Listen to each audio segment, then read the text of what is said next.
Bonjour à tous, Parashat Chayei Sarah. Nous dit le verset Vatamot Sarah Bekiriat Arba, Ir Hebron. Sarah, Imenu, notre mère Sarah, est partie et morte à Kiriat Arba, Ir Hebron.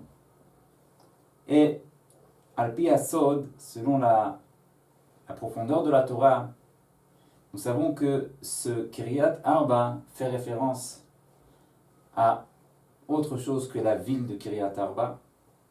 Mais cette ville, littéralement, Kiriat Arba, la ville de 4, fait référence aux 4 lettres du nom d'Hachem, que Sarah Imenu, notre mère Sarah, eh bien, lorsqu'elle est partie, eh bien, elle s'est unie, Hebron, elle s'est, au nom de Chibour, se lier, s'unir entièrement aux 4 lettres du nom d'Hachem. Kiriat Arba, Hi Hebron. Kiriat Arba, la ville des 4, Hi Hebron, là-bas elle s'est unie complètement.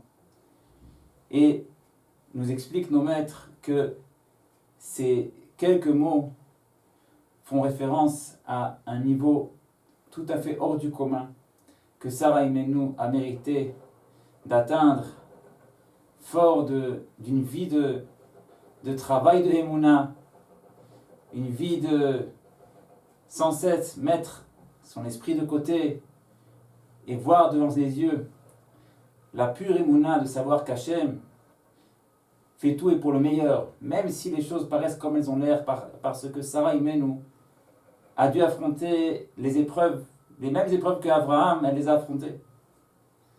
Les mêmes épreuves, elle était avec lui, dans l'eau, dans le feu. Et plus que ça encore,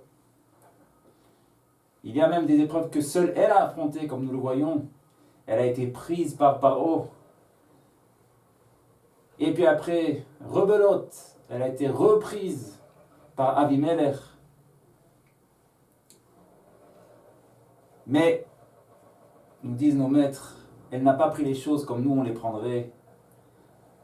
Elle a pris les choses avec la hauteur de la Emouna, la hauteur de savoir que autre chose se cache derrière ces épisodes-là.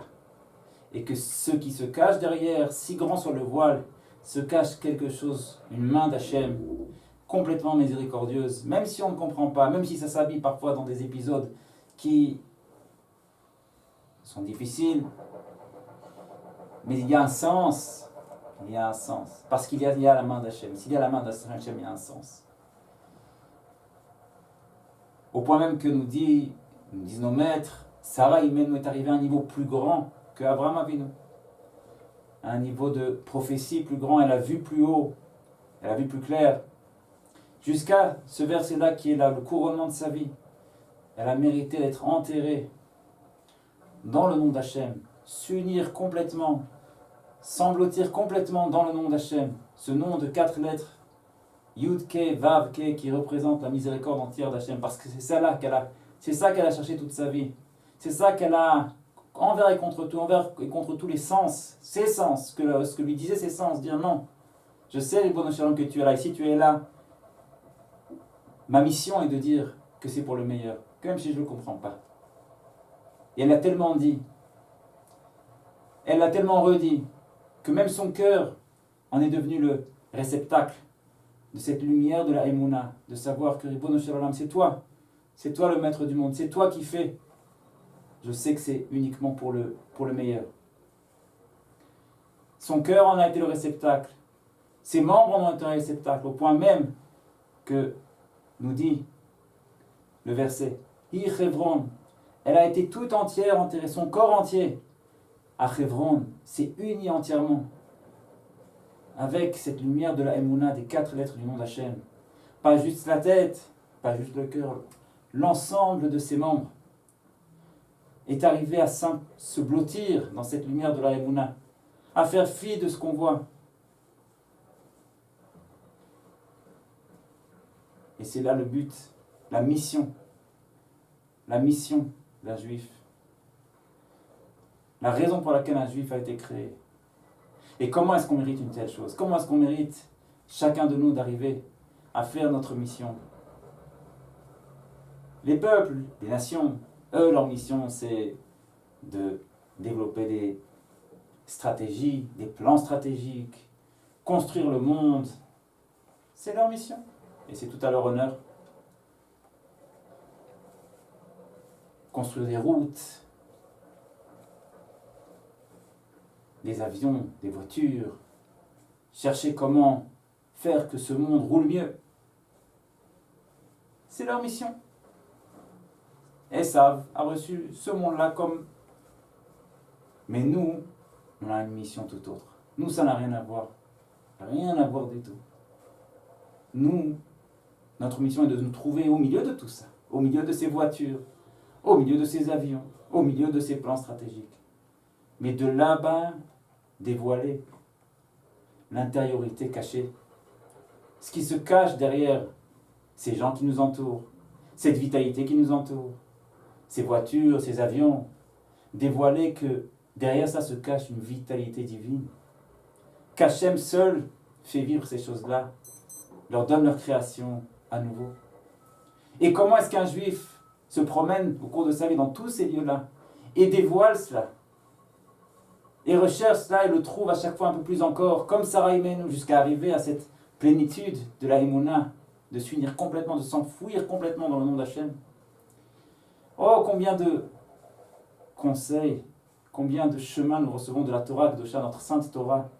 Bien sûr, la tfila, parler avec Hachem, un juif qui s'habitue à parler avec Hachem en toute situation, quel que soit le sujet de la parole, mais il parle. Cette parole-là, elle lui dévoile la présence d'Hachem là où il est, à qui tu parles, à qui je parle. Il est, le voilà, il est là.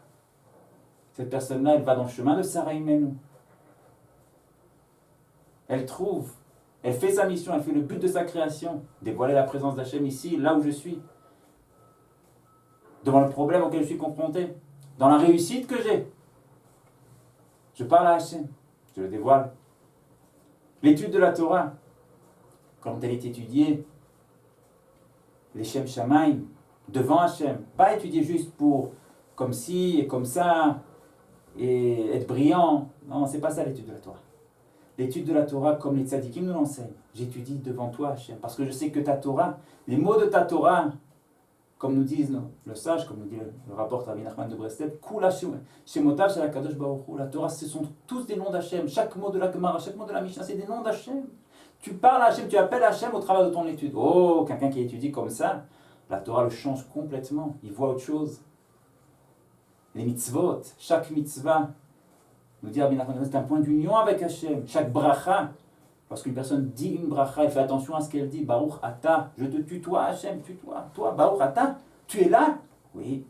Oh, cette bracha-là, elle lui amène Hachem dans la vie.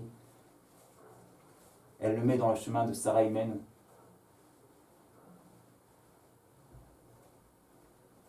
Et c'est là ce que nous dévoile le Tehillim, David Ameler, Kol mitzvotecha emuna.